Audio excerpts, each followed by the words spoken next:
करिश्मे दिखा रहा है सिर्फ, अभी तो दज्जाल बाकी है। दज्जाल के आने के टाइम पर दज्जाल जब आएगा तो वो पूछेगा कि तुम्हारा रब कौन है, तो आप कहोगे मेरा रब वो है जो आसमान से बारिश नाजिल करता है। तो दज्जाल कहेगा ठीक है, आपका रब अगर आसमान से बारिश नाजिल करता है तो मैं भी बारिश नाजिल करके दिखाता हूँ, मुझे रब तस्लीम करो। वो बारिश नाजिल करके दिखा देगा, फिर आपके पास कौन सा जवाब रहेगा? ऐसे ही आप पलट करके कहोगे कि मेरा रब वो है जो जिंदगी अता फरमाता है, मौत देता है। तो वो पीछे से बोलेगा कि अगर ऐसी बात है तो मैं भी आपके सामने, तुम सबके सामने एक बंदे को मार करके जिला के दिखाता हूँ। वो क्या करेगा? एक बंदे को खड़ा चीर देगा, चीरने के बाद दोबारा उसको जिंदा कर देगा।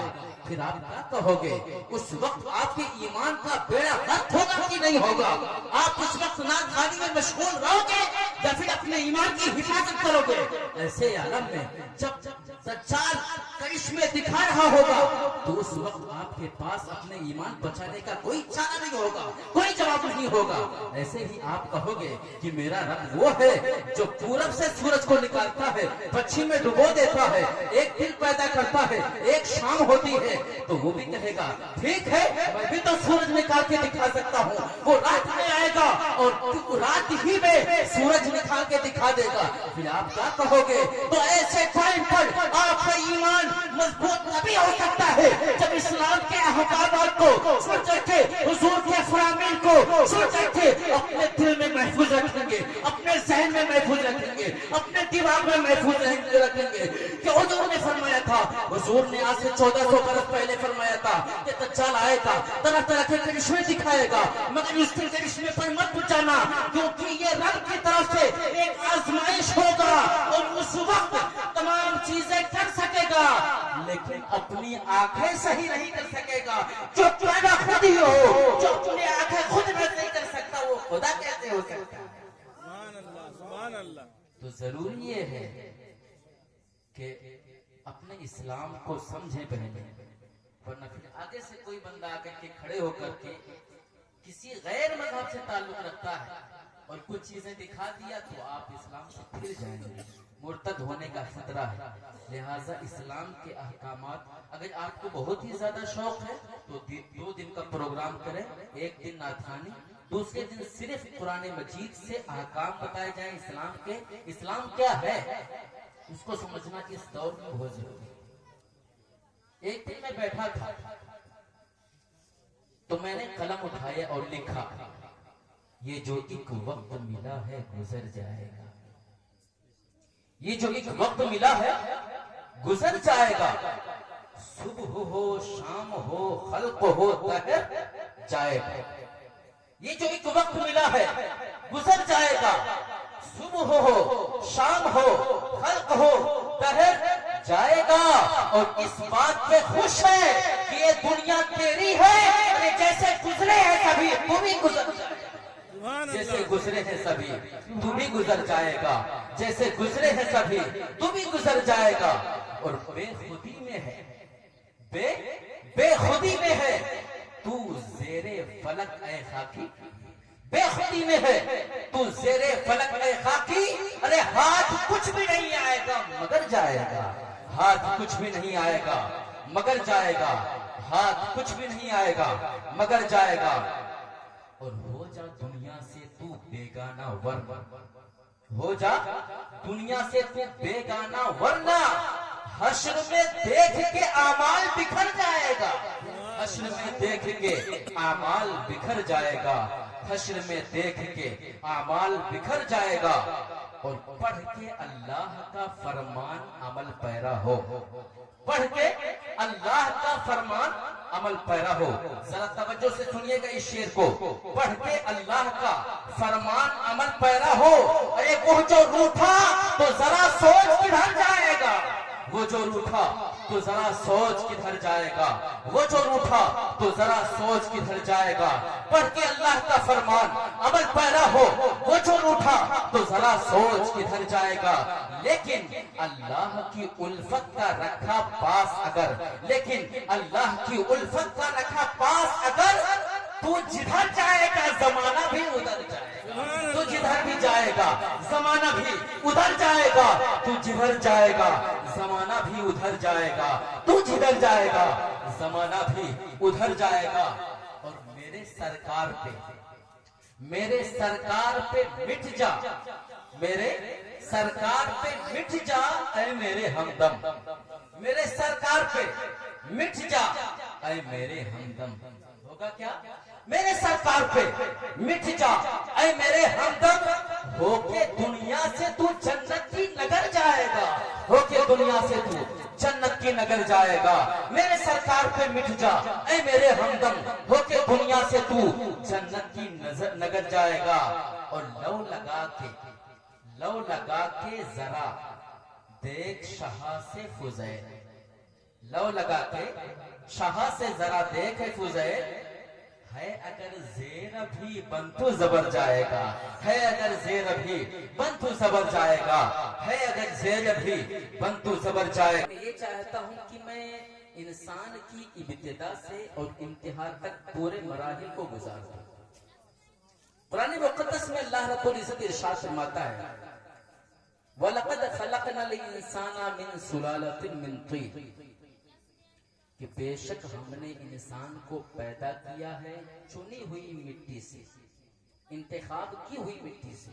यानी हजरत आदम अलैहिस्सलाम के लिए एक खास मिट्टी ली गई थी, तो उसका तज़किरा है कि बेशक हमने इंसान को इंतखाब की हुई मिट्टी से पैदा किया। ये तो आदम अलैहिस्सलाम का तज़किरा हुआ, मगर हम लोग कैसे पैदा हुए? फरमाता है अल्लाह रब्बुल इज़्ज़त, सुम्मा जअलनाहु नुतफ़तन फ़ी क़रारिन मकीन, फिर माँ के रहम में एक नुतफा पैदा फरमाता है। उसके बाद आगे इरशाद फरमाता है, सुम्मा खलक़नल नुतफ़ता अलक़तन फ़खलक़नल अलक़ता मुदग़तन फ़खलक़नल मुदग़ता इज़ामन फ़कसवनल इज़ाम लहमा।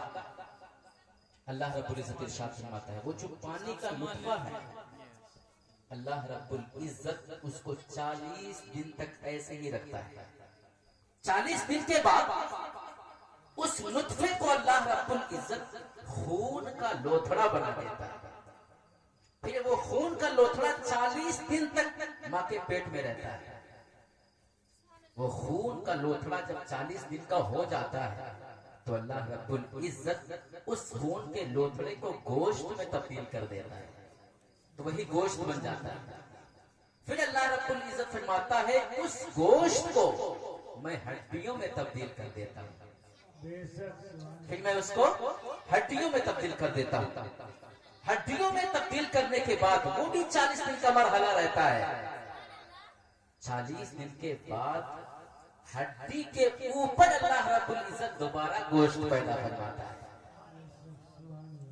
फिर अल्लाह रब्बुल इज़्ज़त फरमाता है, फतबारकल्लाहु अहसनुल खालिकीन, क्या खूब अल्लाह रब्बुल इज़्ज़त ने पैदा फरमाया है।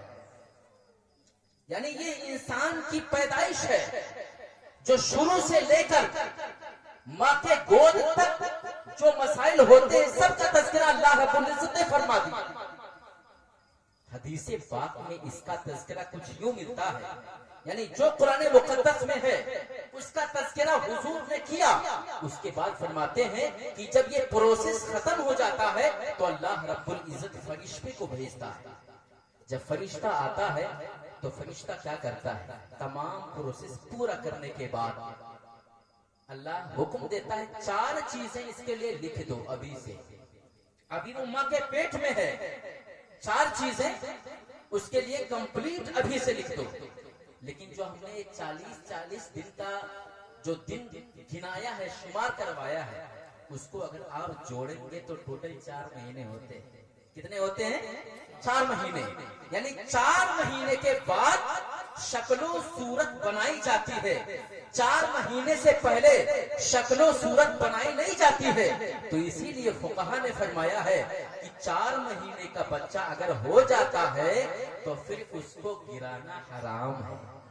क्यों? क्योंकि अब वो एक इंसान की शक्ल इख्तियार किया है और इंसान का कत्ल हराम है। और जब तक इंसान की शक्ल इख्तियार नहीं किया था, तो अगर शरई उज़्र है, किसी उज़्र की बुनियाद पर शरीयत के लिहाज से कोई उज़्र पेश आ गया, अब बच्चा गिरा सकते हैं, मगर मैं पहले ही कह देता हूँ उज़्र हो तब, बगैर उज़्र के नहीं। मिसाल के तौर पर जान जाने का खतरा है, तो ये एक शरीयत का उज़्र है, लिहाजा अब बच्चा गिराया जा सकता है। कहने का मतलब ये है कि 4 महीने तक जब तक बच्चे की शक्ल सूरत को बनाया नहीं जा सकता है, उस वक्त तक शरई लिहाज से अगर कोई शरई उज़्र पेश आ जाए तो बच्चे को गिराया जा सकता है, और अगर शरई उज़्र नहीं है तो बच्चे को गिराया नहीं जाएगा। 4 महीने के बाद क्या होता है, बच्चे की शक्ल सूरत को तैयार कर दिया गया, तैयार करने के बाद अब क्या होता है, अल्लाह रब्बुल इज्जत फरिश्ते से फरमाता है, ऐ फरिश्ता अब जाकर के इसके लिए 4 चीजें लिख दे। वो 4 चीजें क्या होती है, सबसे पहले अल्लाह फरमाता है, ये अभी पेट में अगरचे है, मगर जब तक इसकी जिंदगी रहेगी तब तक ये कहां कहां जा करके क्या क्या रिस्क हासिल करेगा, ये अभी से लिख दे।